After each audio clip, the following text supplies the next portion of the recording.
We think of all of the major institutions for religion, Christianity is not that bad.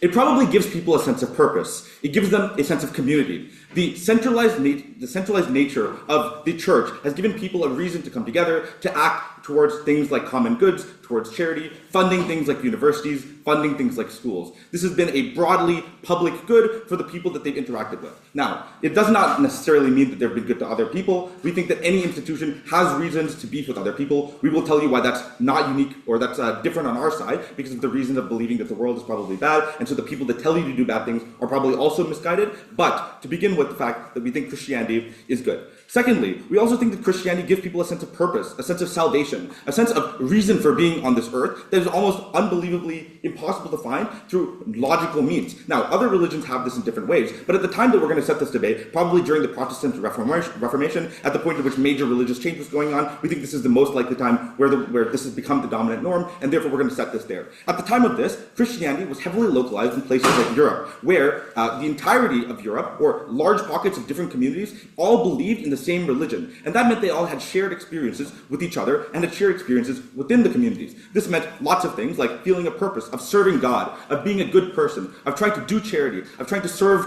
Christ, of serving the church. And all of these are things that, irrelevant of how good they are outside of you, probably give you a sense of meaning and purpose that is undivided and is impossible to reach anywhere else, but also it gives you a sense of meaning in that you are actually pushing for positive change in your life. We think that Christianity has done good for the people that believe in it, and that is almost indisputable.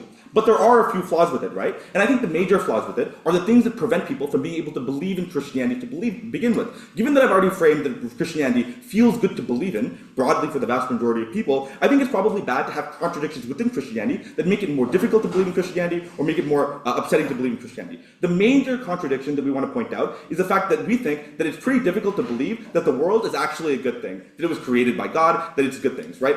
Obviously, this is difficult to believe, given the fact that religion, that evil exists everywhere. And this is one of the major things that makes people leave religion. It's one of the major things that make people disbelieve in religion or opt out altogether. I think the fact that this often comes out is often one of the core realizations that people have that influences them probably means that this contradiction is something that matters significantly and is a tipping point for a significant portion of people who are trying to stay within Christianity but feel like they cannot. And therefore, we think removing this contradiction by saying the world is evil and that God is trying to save you from the evil world is actually a better way of visualizing this, mean that you're more likely to get people who stay in religion and therefore able to access the benefits of religion. Okay, we're going to set this motion. I already said that. People will act better. You're firstly not assumed to be saved, given that I don't think, within the Infoslide it says Christ does not save you from your sins. You're not automatically saved from your sins. You probably need to do more in order to save yourself. I think the fact that people believe that Christ has saved them means that people tend to get complacent. They don't do as much, right? And I think this is probably easy to see, in that it's far easier to rationalize that the sacrifice of God for your good implies that means you're going to get to religion or get to heaven without doing anything additional, and therefore you can just be neutral. That also probably means you can self-generalize and self-bias your ways into doing bad minor things that you perceive to be not that important because God is already going to save you, as opposed to our world where these minor things actually do matter because the Bible explicitly says what's bad, the Bible explicitly says what's good, and there's no funny business here. You know that you need to do good things, you need to serve God, and this is not assumed from the get-go. This probably means that it's firstly gets people to believe things or to do more good things in society. This is good for the broader world. This means communities get better, you get more education, you get more donations to the church. The people within the church probably opt into this as well, meaning these people are also having equal incentive to do things like fund education and charity in a far more significant way because they feel like they have less opportunity to go into heaven, so they're going to work harder to achieve that. I think it's fine if some people are more in fear of things like hell in this instance, because I think most people are going to act in that way, given that it's probably going to be relative to your capacity to act, given that, like, if you're a poor peasant, you probably are not expected to do a ton of good things to get into heaven, but only to act in a godly way and to do godly things, and I think the margin here is significant. Next, on copium, I think lots of bad things happen in the world. People often lose things like their families, their homes, their countries. Lots of tragedy occurs in the average life. And this often means that people become disillusioned with religion. It's difficult to believe in a good God that's created a good world when you yourself has interacted with evils in the world. When you wonder, why has God not taken down this evil? Why has God not saved me yet? It's very difficult also to get the reaction from your friends, family, and community to tell you things like it's all in God's plan. God knows what's best for you. This is an excruciating thing for the average person dealing with tragedy to believe. And therefore, I think it's very often that firstly, people are less likely to believe in religion to begin with. People are likely to opt out of these communities. But also, the community aspect is really important. You're less likely to go to church with your friends. You're less likely to talk to your friends because they're likely to judge you for not believing that God is good in the first place, that everything will be okay. And it means that you're likely to opt out and that it's more difficult to believe in this religiousness. It's more difficult to believe in Christ and the church. If CEO wants to?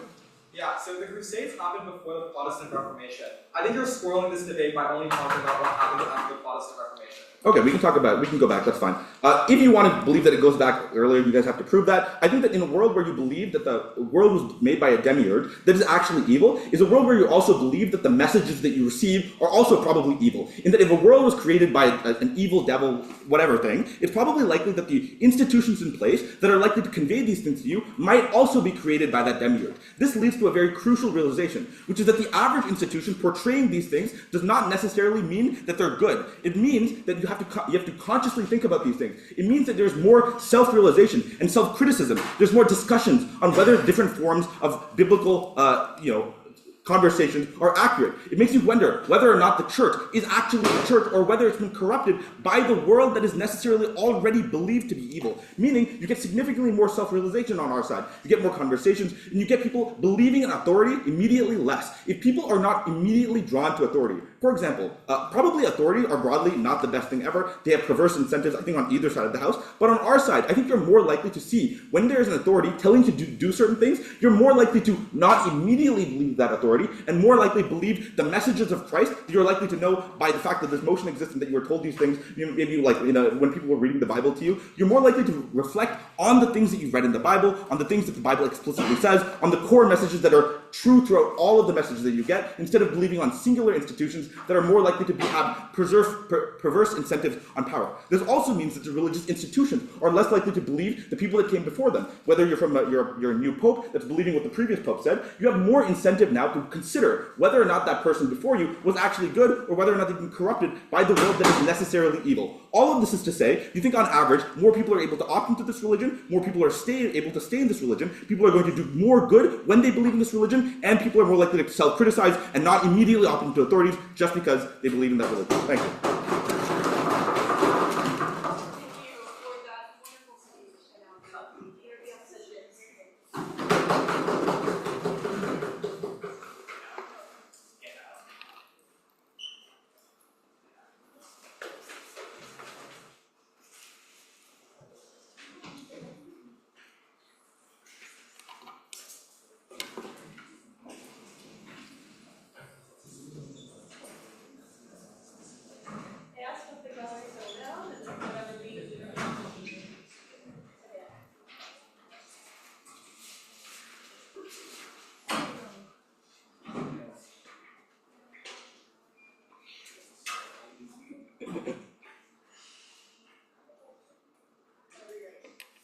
Okay.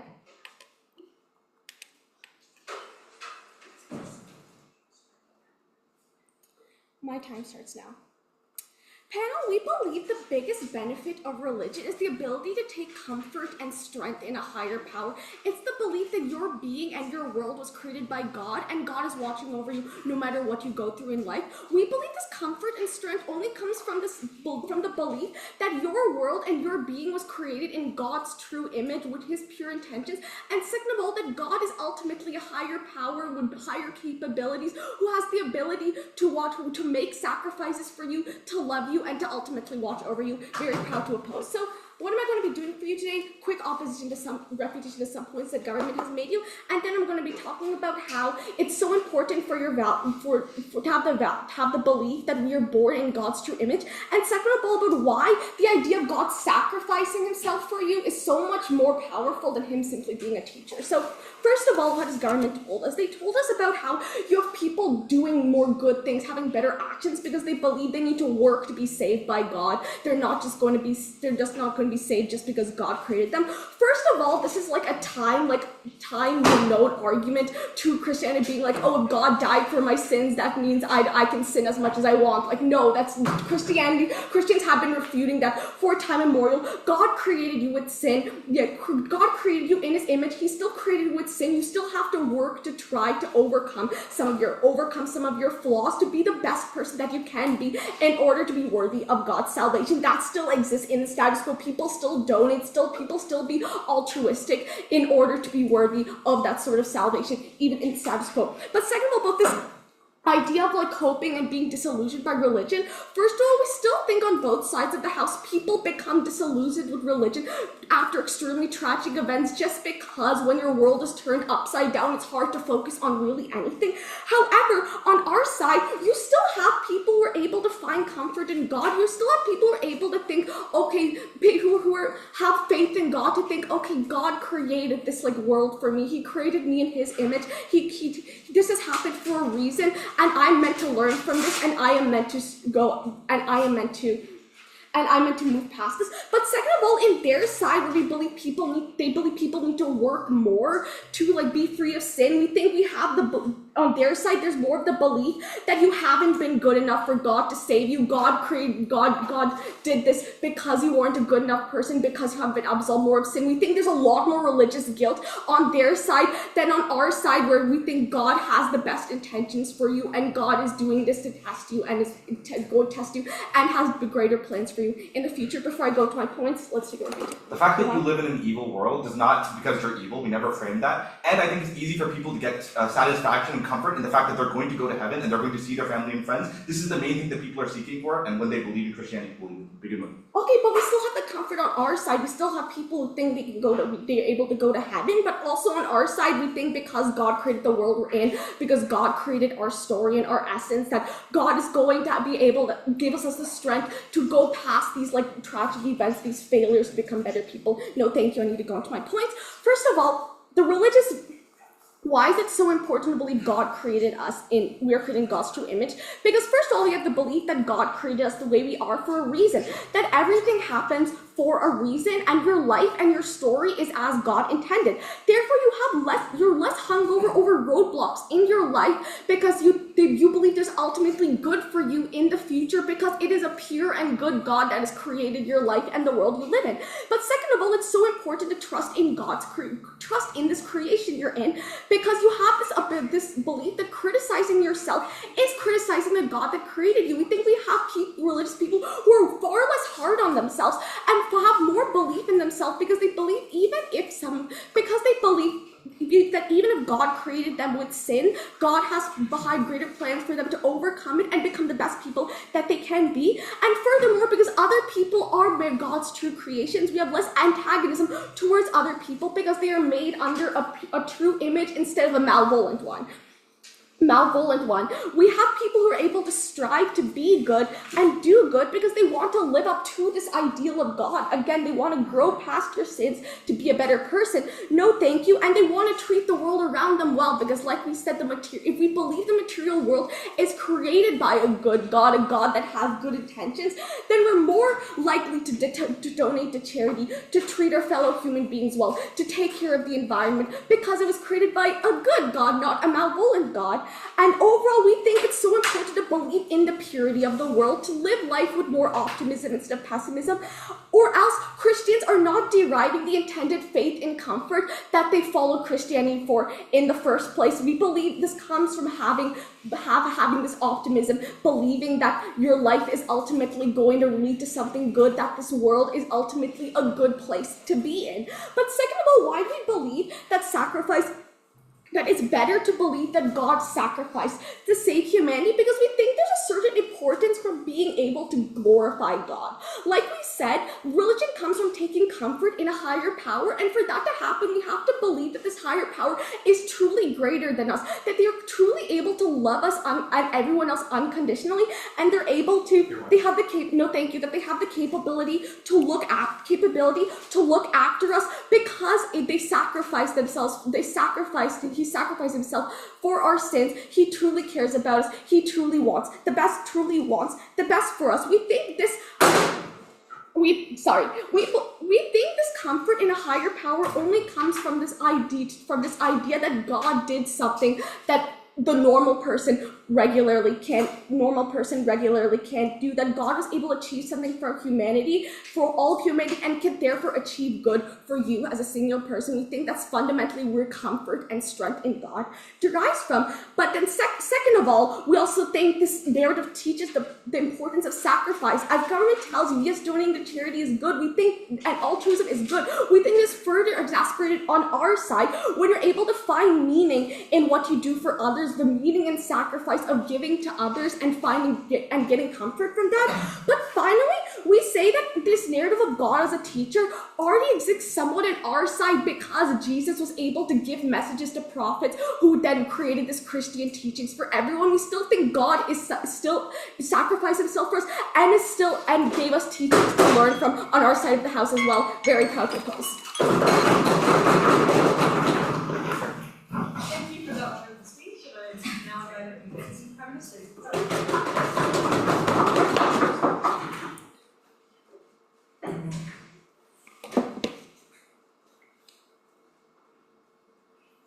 Okay, 3, 2, 1.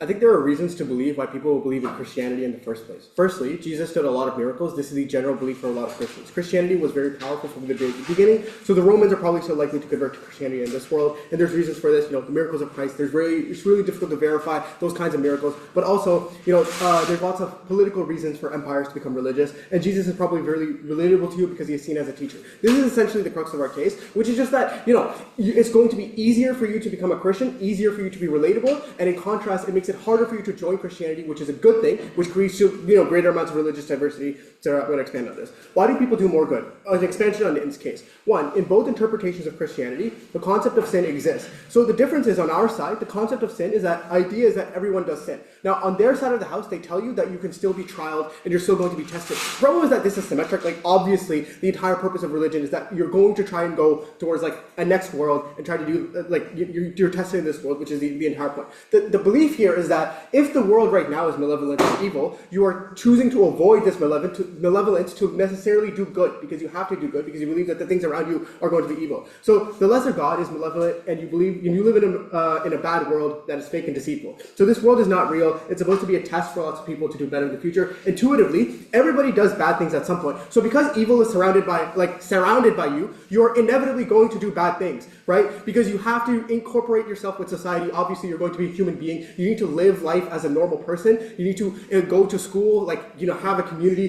There are going to be bad things around you. You're likely going to fall in this trap anyway. On their side, the problem is that these bad things are necessarily avoidable. The belief is that you're just going to suddenly avoid these bad things because people can do it. Jesus is God. People in fucking Christians did it in the past. But now, if the entire world is bad, the belief is probably it's more difficult to avoid. In the status quo, what this means is that Christianity in the past has gone through things like corruption and lots of torturous problems. What I mean by this is things like colonization. So lots of Christian countries colonized places. They did bad things, like raping and pillaging to spread their religion. They did things to forcefully convert people to Christianity in the past. This reduces on our side of the house. Why did these things happen? In the status quo, given that Christ is likely to save you, you believe yourself to be superior to others. So a lot of the reasons for why Christianity spread really far in the past was an internal belief that a lot of Christians had that they are literally better than other civilizations, that God is there to save them, and they must spread this religion to other people, otherwise they are damned. But the problem here is that on our side, if the idea is that you are going to not be saved yourself, so Christ doesn't necessarily save you, right? The idea is that there's a greater urgency on the amount of sin that you yourself commit. So there's a greater urgency on the amount of good that you're going to do because of that. So on our side, our case is that more people are going to be more individualistic and care more about their own problems rather than, spreading a religion elsewhere. So the stuff like the Crusades probably are less likely to happen because of this, superiority thing, right? The idea that the Holy Land must be Christian because it's considered the Holy Land, this causes that kind of perception there. I'll take your POI in a sec. So in the status quo, people tend to have religious apathy, oftentimes because you feel like you will be, on one hand, you'll feel like you're saved no matter what. Because the idea is that the kind of sin that you're going to do is probably not as important. You can ask for forgiveness. God is probably going to save you. It's probably true that most people tend to do good things, but a lot of people are not going to be as religious. It's really easy to not be as religious on their side of the house, given that the urgency on sin is significantly diminished. The urgency on sin is significantly higher on our side. Why this changes? Firstly, when the dominant form of Christianity is gnostic, what it means is that you fear the lack of salvation more. People have a tendency to act out of fear more than they do to act out of good. Why is this good? Firstly, why does this happen? Firstly, they're on a biological level. People have anxiety. So on either side, that anxiety that exists in order to literally save you from bad things, right? You have a greater incentive from being killed in the wild than to make lots of money and gather lots of resources, right? You have a great incentive to not let yourself die and to save yourself from bad things. The idea is that if you go to hell and forever, because the concept of hell is complete eternal fire, we don't want that to happen, and you will probably not want to be in hell. You will not want to be on hell. On their side of the house, it's far easier to escape that, and so less likely that you're going to be able to do this. So why do you do more good in the end? This looks like fewer amounts of colonization or war. So think about it this way. Those military leaders who are focused on making sure, are going to be more focused on making sure that they themselves are saved and don't lack salvation rather than otherwise. So the idea is that not necessarily that we are superior, we're going to spread the religion, more so that, I care more about myself and the amount of sins that I commit and how I deal with religion itself. Take it away. If you believe that everyone is a creation of a malevolent God, and the only difference is that you have moral supremacy from Jesus' teaching, don't you still have a moral obligation to spread the teachings of God on your side of the house and commit colonization? Well, no, the difference is that even if this moral obligation is true, you have a greater incentive to save yourself, to not do as much sin. So if they tell you that you have an obligation to spread the religion, this can still happen through preaching, this probably still occurs. But the level of colonization that you're saying that happens on your side is less likely to happen. Because the idea is that there is a much greater urgency on spreading the religion no matter what. On our side, you're more likely to care about yourself and, etc. So people relate to the human version of Jesus a lot more. Why? Jesus is more human, and so you take it as knowledge rather than just believe it's impossible to do good. So it's if Jesus can do it, I could probably do it too. And then the last thing is that we're probably going to get greater amounts of religious diversity. Why is this going to happen? Firstly, to clarify, Vinton tells you that it's less accessible for you to leave Christianity. Right? It's more accessible. It's less accessible for you to leave Christianity. What this means is that more people are likely to remain Christians. They are more likely to remain spiritual and feel like their identity is fine. The problem is that it is harder to become a Christian in our world in the first place, and this is a good thing. Why? It's a far greater amount of change. You have to change entire practices for this to work. Now, changing religions on either side is going to be a hard thing, but changing yourself to a gnostic Christian is incredibly more difficult because you have to change the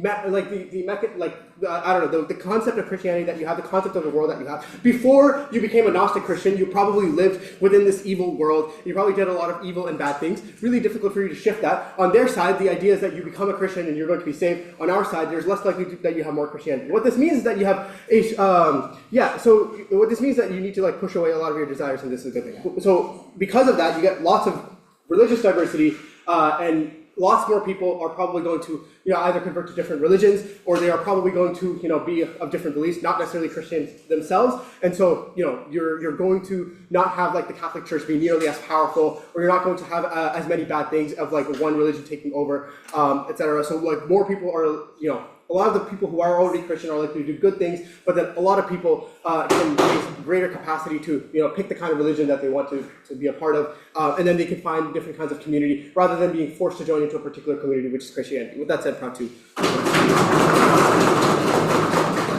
you for that wonderful speech. Now the Christian, let's welcome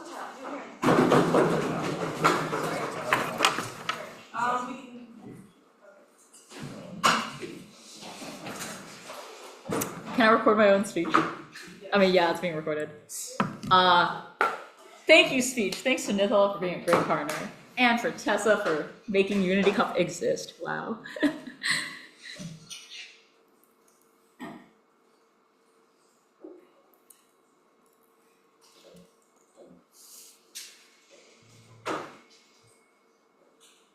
Two themes for you. Which side is better for broader society, and which side is better for the fulfillment of Christians? Let's first talk about broader society. We think things like the Crusades would likely have happened on either side, and there's three reasons for this. First, I think the religious structures that we're talking about with Christianity were made by things like empires, kings, and co-opted by powerful white men and political institutions at a time when they used it as an excuse to gain political power. That is, they used Christianity as a justification to be able to conquer a country, commit colonialism, persecute certain racial or ethnic minorities, right? So I don't know why it is that this actually changes on either side, because on either side, they were able to weaponize religion in this way in order to justify their political doings. But the second reason, and I guess the attempt from OG to explain why this wouldn't be the case is, oh, but you have the ability to suss out when your religion is doing very bad things. But this is extremely unrealistic, right? Because of the natural human nature that everyone has within this round.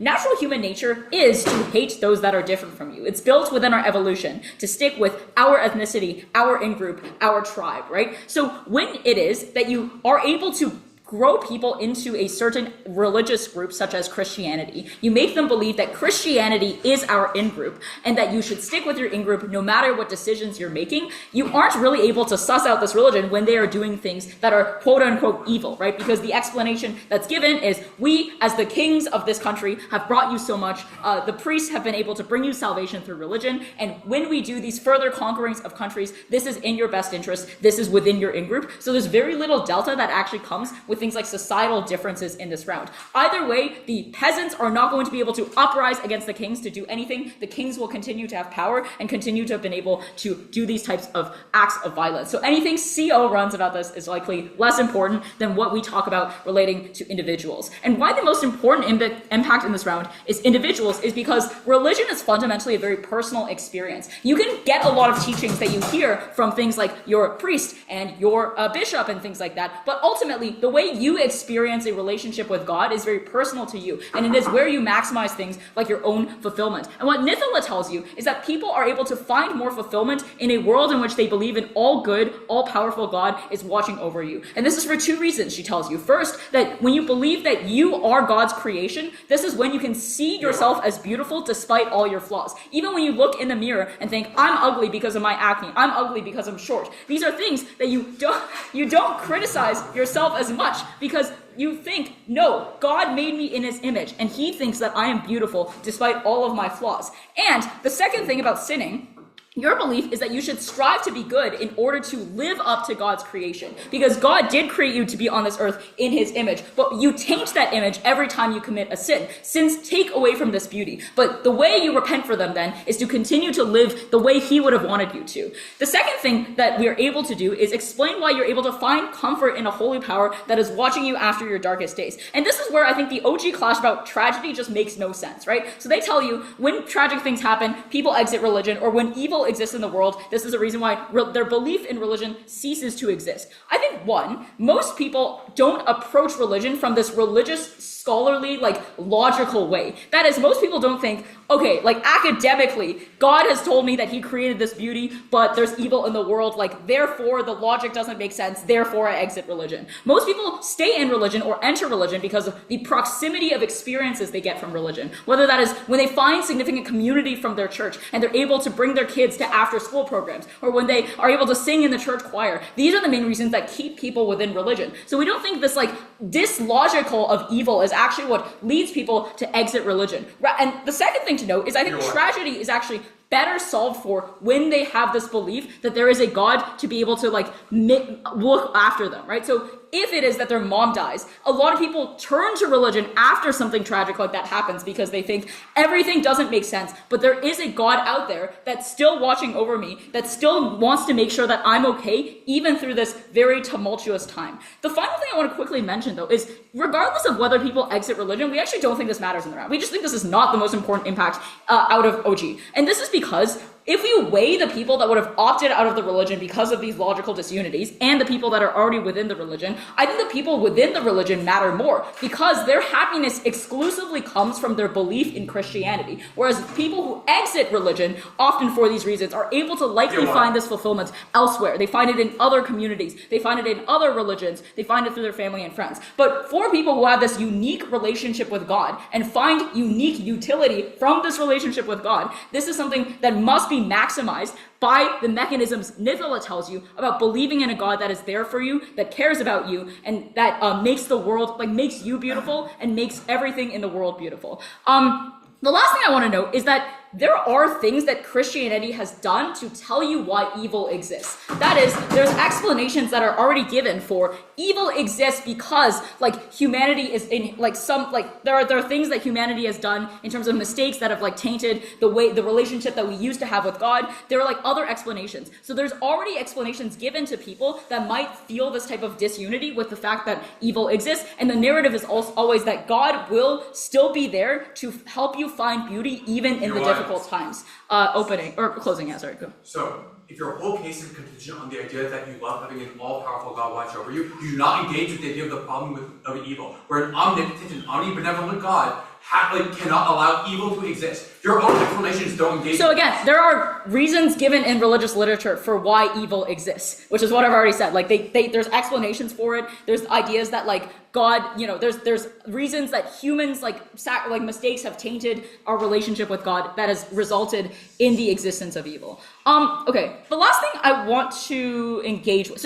So we think then ultimately what matters in this round is how people feel about their relationship with God. And in believing first that Christ's sacrifice is what saved humanity and that God like created this universe for you. First, you feel like this sense of power from being able to live in this beautiful universe. But second, I think you're able to find more meaning in your day-to-day sacrifices. So as a mom who needs to take care of their kid that's crying all night, this is a very difficult sacrifice that sometimes in the moment doesn't feel great, right? But when you think, just like how Christ sacrificed for us, I will continue to sacrifice for the people in my life that matter. This is a narrative that you tell yourself to find significant meaning in the difficulties that you go through in your life. And we think this is especially important throughout history when people were suffering immensely, were struggling with difficult experiences, and were having to give themselves up for other people. Proud to oppose.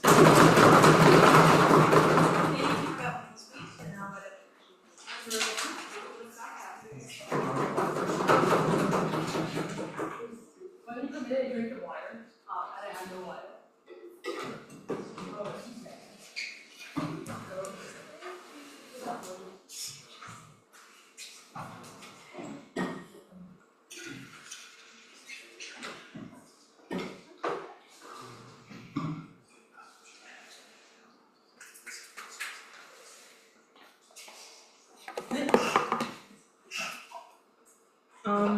Before I start, my quick thank you speech. Thank you to Orcom and all the cool organizers and CAs and like tabs for like facilitating the tournament. It's been great. Thank you for Eric. Thank you to Eric for helping us pass semis by allowing us to charge our time. Thank you to Caitlin Ma because she's writing me a reference letter. I told her that I'd shout her out in this speech. And finally, thank you to my brilliant partner, Liam, for outspeaking me multiple times and carrying me through this tournament, both like physically in debate and also emotionally. Thanks. Okay. My speech will start in 3, 2, 1. OO suffers from a problem of exclusivity. People believe God is already omnipresent on both sides. People think God is watching them on both sides of the house. What changes? From CG, 3 premises. Number 1, everyone in the world suffers, including Christians. Suffering is relative. Individuals perceive utility subjectively. There is a subjective level of harm for each individual impact that is in this world. A child suffers when their toy is taken away. Rich people suffer when they lose a golf game. No one can say another person does not suffer because suffering is based on subjective experiences. We've established now that everyone suffers. Second premise. Christians believe God is perfect, or at least if you buy into this narrative of Christianity, you believe that God is perfect. This is a premise of theist beliefs, but also, in the Bible, God is the creator of the earth, like in status quo.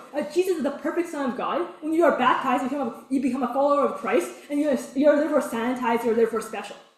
The third premise is that gnostic Christianity means God is immune from suffering, and this is uniquely because the predominant paradigm for how God suffers in status quo is through Jesus' sacrifice. When Jesus died on the cross, God, hands pinned to the cross, and when he wore a crown of thorns and had blood dripping down his head, this is suffering for humanity. This is how it is framed. This is a principal paradigm for how Christianity exists in status quo. This is the case where God, the perfect being, experiences suffering, right? This is to say God is capable of suffering in the status quo. Gnostic Christianity, its peak delta, is Christ is immune from suffering because he is ultimately perfect.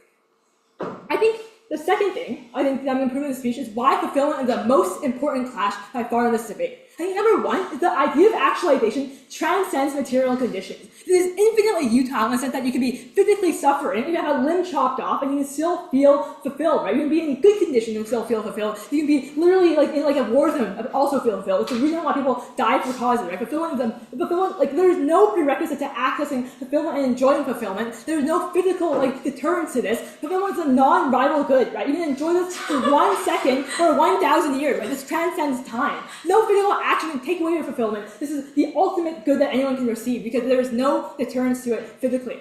I think the second thing, why fulfillment is the most important clash in this debate, is you don't have to buy whether or not you don't have to buy whether people like opt into Christianity or not, right? Like everyone who suffers, who is able to be exposed or able to buy even aspects of the gnostic Christianity can find this. I think the third thing I'm going to prove in this speech is what stops people from finding fulfillment with the current Christian paradigm.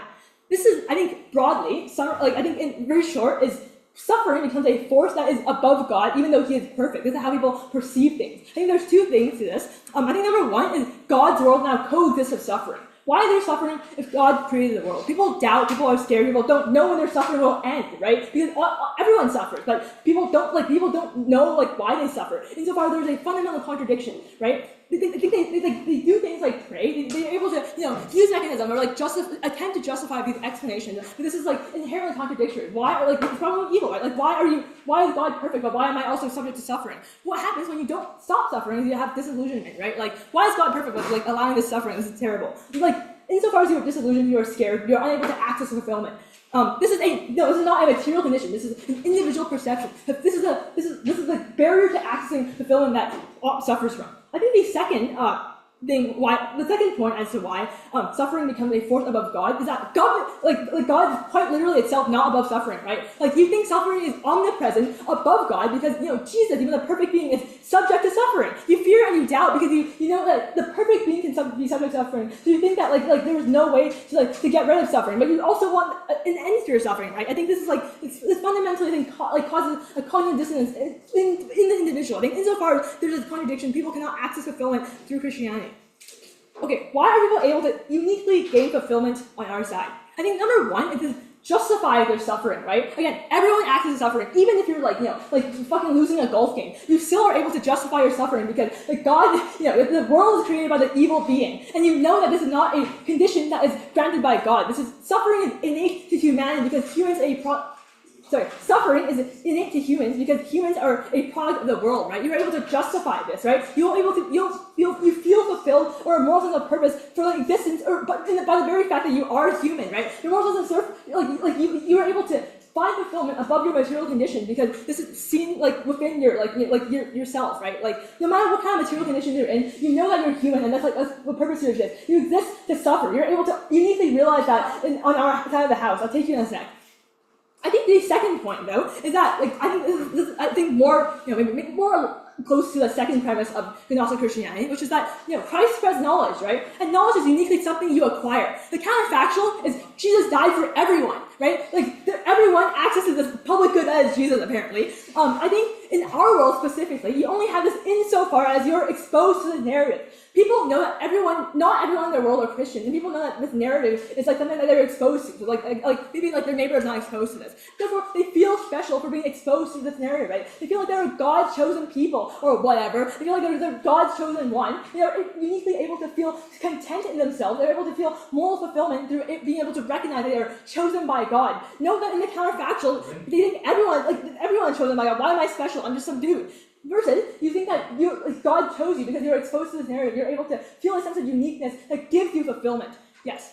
The claim that unites all of government's analysis is that more religion is good. Can you explain why more religion is good when it has to do with our governments and entire world? Well, no, but religion has, I think that there's a key distinction between this narrative, which is God exists, etc., and the institution of religion, whatever. And yet, insofar as we, in the world symmetrically, religion exists, and religion is prevalent to some degree. I think they want to fill on the positive. I think they want a positive impact out of religion as a narrative. No matter how people engage with religion, they are still able to find the unique sense of fulfillment that we offer on our side. I think we provide the most solvency insofar as it applies to the most people. I think the impacting happening here is just like now many people are able to gain fulfillment because number one, their suffering is now justified, and also they are able to feel special and feel unique insofar as that they become God chosen one, because the narrative is not all accessible. You're not similar to your neighbor because you're chosen by God, right? I think that we win this debate because this literally applies to anyone. This is above institutional structure. You just need to be exposed to narrative feelings. And even if Ott goes and claims, oh, you just spread this to your neighbor, you also feel special because you spread this knowledge to your neighbor, right? Again, like it's not like your neighbor has already been saved. You save your neighbor, so therefore you are now fulfilled.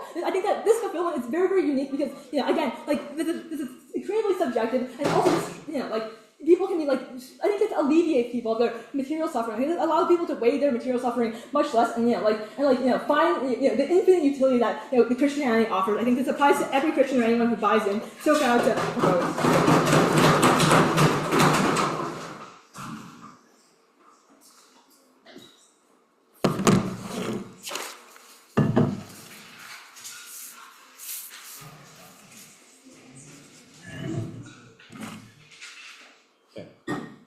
Quick thank you before I start.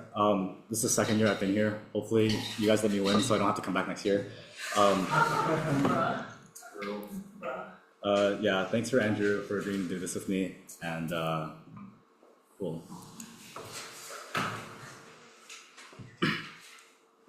All good? Yeah. I'm going to break the fourth wall for a second. I think this motion is broken, and it's for the following reason. I wish Hamza would have taken my follow-up POI, because I would have asked him one thing. The Gov claim is that there's an internal belief in status quo that you are superior to others. Think about how this works on their side of the house. You now believe that other people who are not part of your religion are creations of an evil god. We are going to explain how societal changes do happen, you're welcome, Sherry, because other teams here haven't seemed to have picked up a history book once in their life. On government side, the Enlightenment would not have happened in the 17 and 1800s. The reason why this is true is because the way that it happened in our world is philosophical thinkers were able to rationally disprove religion via the problem of evil. So all of the things that we were able to explain before, which is all the rational reasons about the problem of evil being bad, is reason why people were able to grow away from religion. People were able to grow distant from it and not believe that it was the truth anymore. But why did people believe this versus other religious explanations that Sherry talks about? It's because those explanations are fucking weak. It's that they saw things with their own eyes that were much more proximate than an ethereal figure that they've never seen in their lives. They saw the suffering and the strife that was happening all around them. They saw their crops dying even though they followed all 12 commandments. They saw a continent-wide pandemic that killed millions of people even though those people were religious, God-following, and God-fearing people. How could a God exist if this was true? The second reason why people were more likely to believe this is because this was the crucial point in time where education levels were on the rise. So literacy rates within Europe and all across the world were on the rise because businesses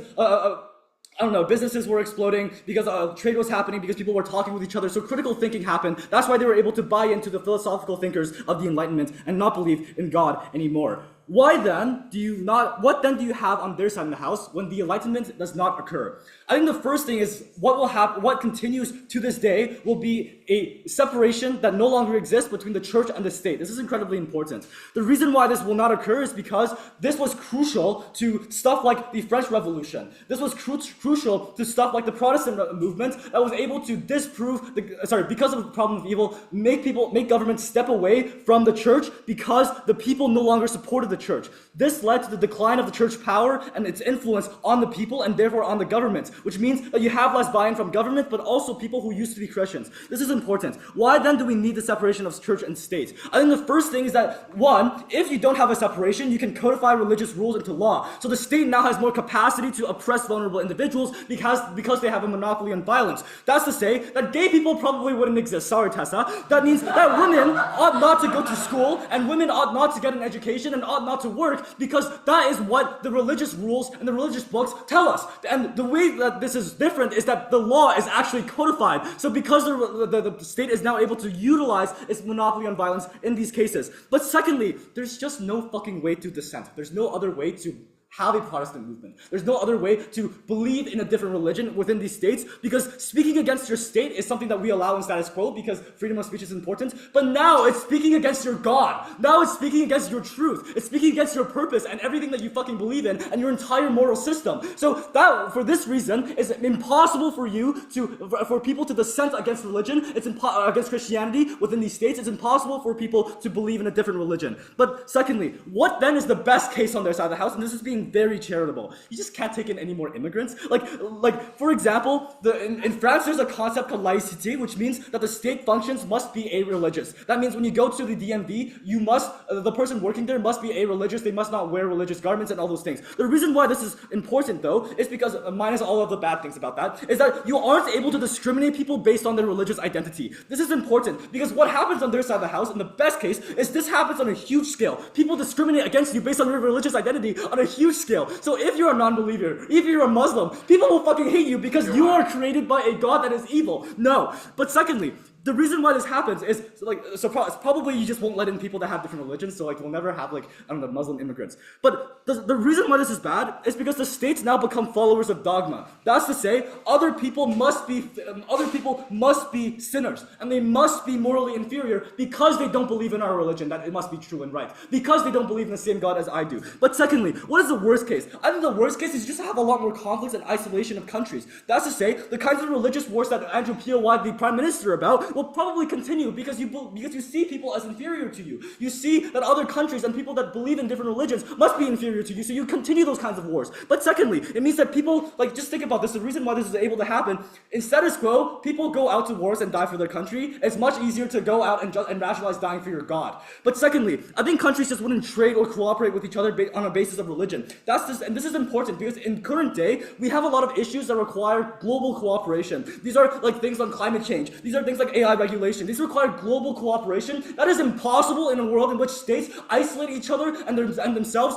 on a basis of religion. You can never cooperate with people because cooperating with them would mean giving in to a God that is inferior and to a people that is inferior. Secondly, I think what happens when enlightenment doesn't occur is that more people I will concede, more people probably will believe in Christianity. But why is this good?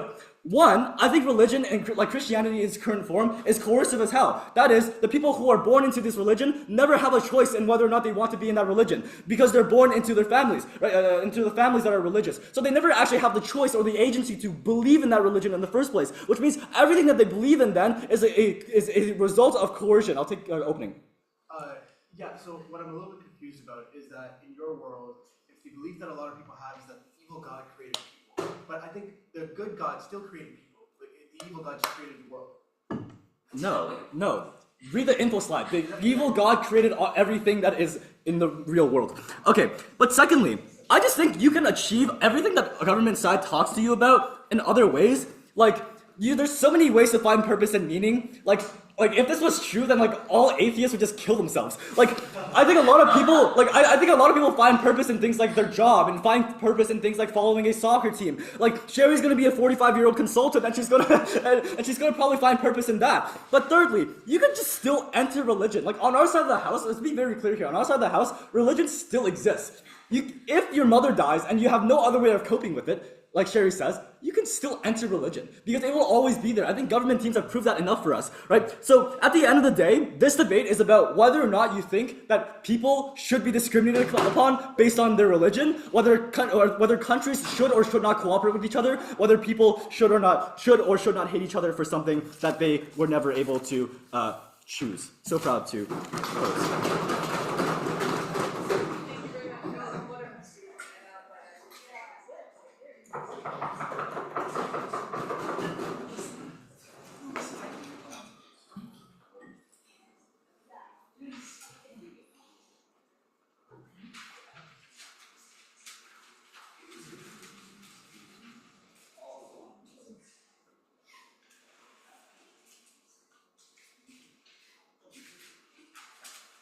William special.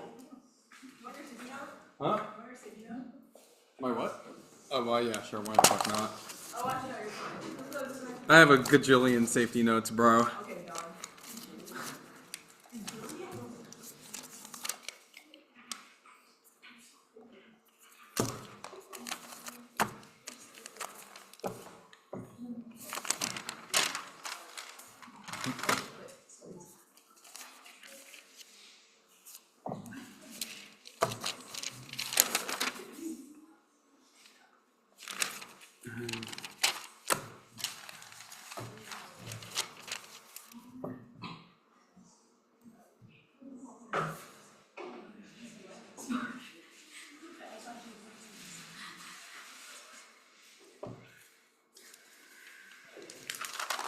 Alright.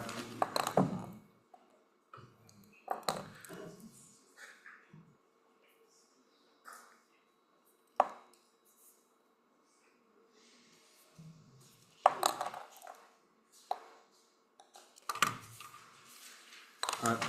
Before I start, I want to thank my partner Ashlyn. I want to thank Tess for hosting this tournament. I think this is the first. I know this isn't that competitive as a tournament, but this is still the first time I reached finals on like that when my partner was not named Anais. I think that's probably a bit more worth it. Surely. I want to thank everyone for taking part in this as well. I really had a great time.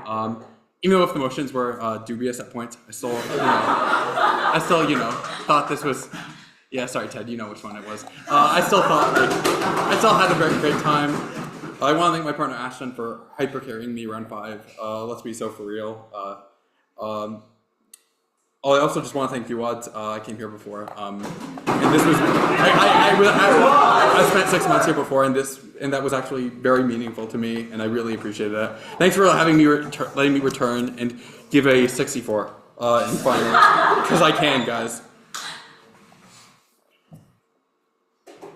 CO knifes their opening within the first few seconds of their speech. So already, I think you should take them out of the debate. But I also actually think Sherry is quite reasonable here when she does turf burn her CO.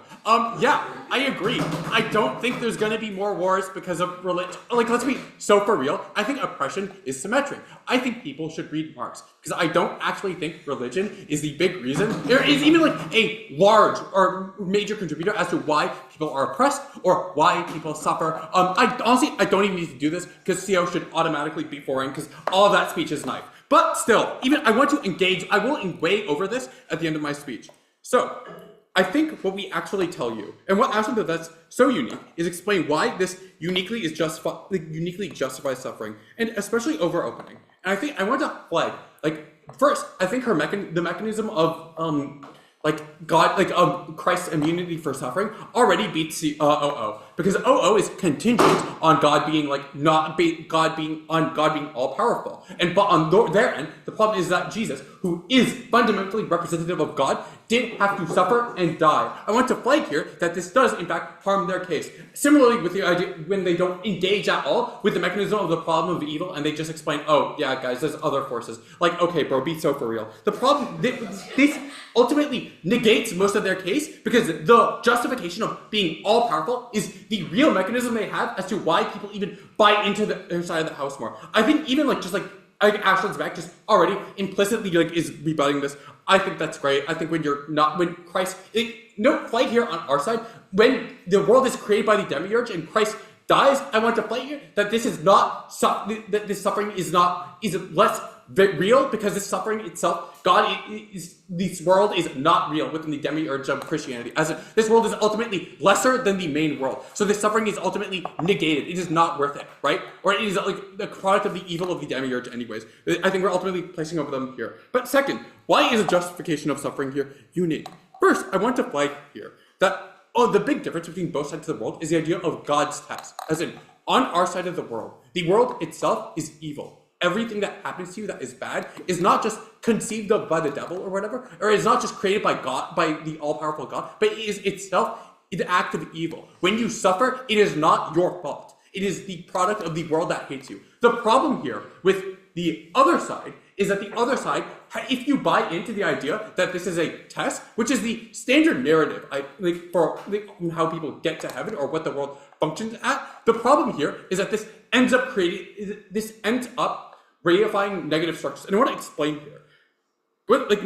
The idea comes that when you fail within the real world, or when you fail the test on their side of the house, you are now unworthy of not only going to heaven, but being deserved or seeking fulfillment.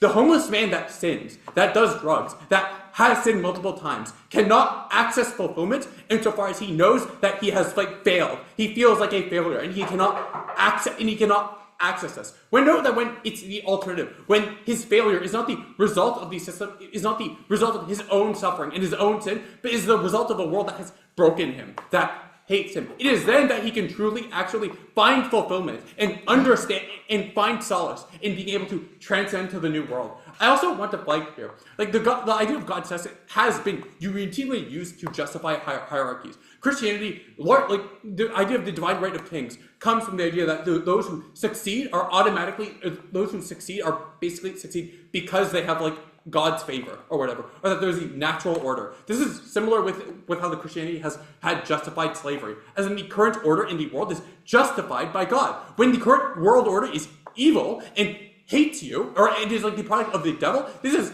way better. I don't know. I think it's much easier to just not do that, to just it is much easier to, if you are one of those who suffers, if you're a slave, for example, and Christianity tells you that, no, you're a slave and you suffer because it's your duty or whatever, I think it's only when you believe that truly believe this is not because of you. I think that's like way better. I don't know. Cool. Versus OO. I want to flag here a couple points. One, I've already discussed the point on like Ashton's rebuttal, but I also want to flag here. I think OO's big problem in the debate is that I think, one, they don't engage with the idea of like, they don't get to the idea of the problem of evil, but even like beyond this, I'm just like, even if you like buy this, I'm also like unconvinced like on their side why this is partially why people even buy into God. Like I'm told that it's because it's all powerful. I think we're winning on this metric, but even beyond this, I think when you buy in that the reason people want to believe in God or when they turn to religion is because they want to find a source of fulfillment in the afterlife, for example. I think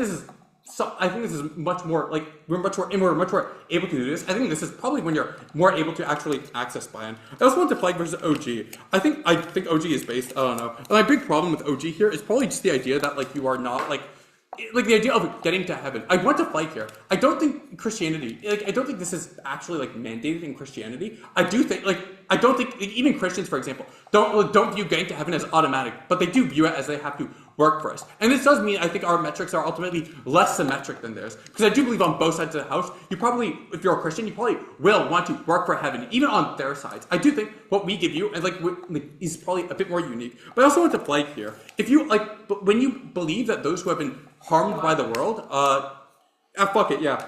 So things like more technologies that allow more people to eat food and move into cities is probably why the Enlightenment happened. It's not because of this one barrier, given that this barrier already existed that caused people to hate each other. It's because of these. Are you okay, little bro? Sure. I want to fight here, but when you view people who when you view those who have suffered as well as having that suffering be unjust, it is now much easier to actually change the way you act towards people. Because like when you view I don't know. There are Christians who walk past homeless people on the street because they think they're gross and they deserve what they did. Like, this does happen. I think when you view it as less just or what happened to them as less just, I think that's pretty base. Awesome. Versus CO. I want to do what I said I'd do at the start of this speech and weigh versus CO on fulfillment. Even if you buy that you get more war or whatever. One, I think war is going to happen anyways. But you'll note that the weighing action gives you at the start of her speech rebuts this. Because I think people will suffer on both sides of the house. Suffering is going to happen, even if there's a marginally more amount on their side. But the difference when you feel more fulfillment, or when you feel like you can bypass that suffering, or when you can understand that suffering, means that this suffering is not nearly as impactful on our side of the house. You're able to go beyond that suffering, or you're able to find fulfillment even through that suffering. I think that's incredibly important. You don't get this on CO. Prior to propose.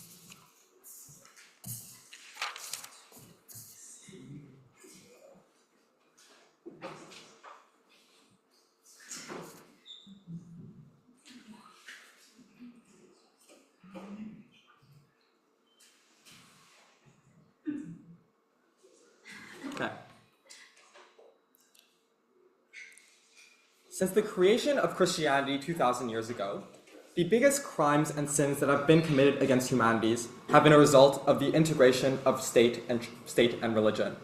On closing opposition, we tell you why the societal infrastructure that causes religion to have so much influence over states decreases, and that's why we win this round. I'll first talk about our case, then I'll talk about the other cases.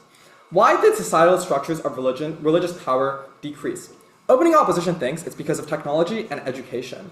But I would posit how true this is. Given that religious institutions like the church were the first institutions to create education within these countries, and were the ones that were teaching religious education in these areas, it would suggest that these are not the factors. But if you believe that it's because people are wealthy and society starts improving and that's why people stop being religious, I would also question whether this is true. A lot of really rich people from a lot of countries are super religious and donate a vast majority of their wealth to charity and to religion every single year because they believe in it. That suggests the reason why people believe in religion is because of belief itself and not because of any other societal factors like technological improvements or people becoming wealthy.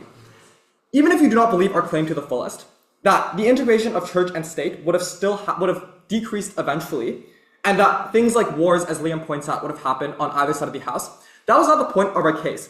The point of our case was that the integration would have lasted for a significantly longer period of time. That means that more immigrants would have been discriminated against and lived significantly worse lives on the government side of the house. It would have made the formation of states in a non-religious way. It would have made the separation of church and state for the founding of the US, the greatest country in the world, so much more difficult on the government side of the house. Think about how difficult the civil rights movement was for getting rights for black people in the US. Now think about how much harder it would be if the belief that you give rights to non-Christian people would land you in hell. That is the unique difference in this world, and infinitely more people would have suffered on the closing opposition case than any other case in this round. Talking about opening government. The problem I have with opening half as a whole is it's unclear on which side of the house more people are going to be religious. And the reason as to why this is the case is because I want to question as to why individual people believe in religion in the first place. I think it's because people and humans are fundamentally irrational. If Edward is in a toxic relationship, he's likely to stay in that because it feels good in the moment, even if it works against his own active interest. But secondly, we act in stupid ways all the time. We're subject to things like peer pressure, even if these things cause us to act in ways that are irrational towards us. The second thing I want to question is who seeks the most fulfillment from religion. I think there's two groups that opening government identifies. The first are people who are in the most vulnerable states of their lives. We think these are the least rational people in these given moments, and I'll talk about this a little bit later on. But the second is the tipping point that they try to claim here. I think there's no tipping point on the most vulnerable people. The tipping point that opening government tries to claim is on the average person would be more religious on their side of the house. The question I have here is as to why these people need religion as a unique form of fulfillment if they're able to get fulfillment from other sources. I may not have a job, a girlfriend, or a world's bed, but I think my life is still pretty worth living despite the fact that I am not religious. So therefore, it's unclear how their impact actually is able to land here. The second thing I would point out here is as to why vulnerable people would still believe in religion. And the reason why people believe in religion is not because of rationality, it's because of a faith itself.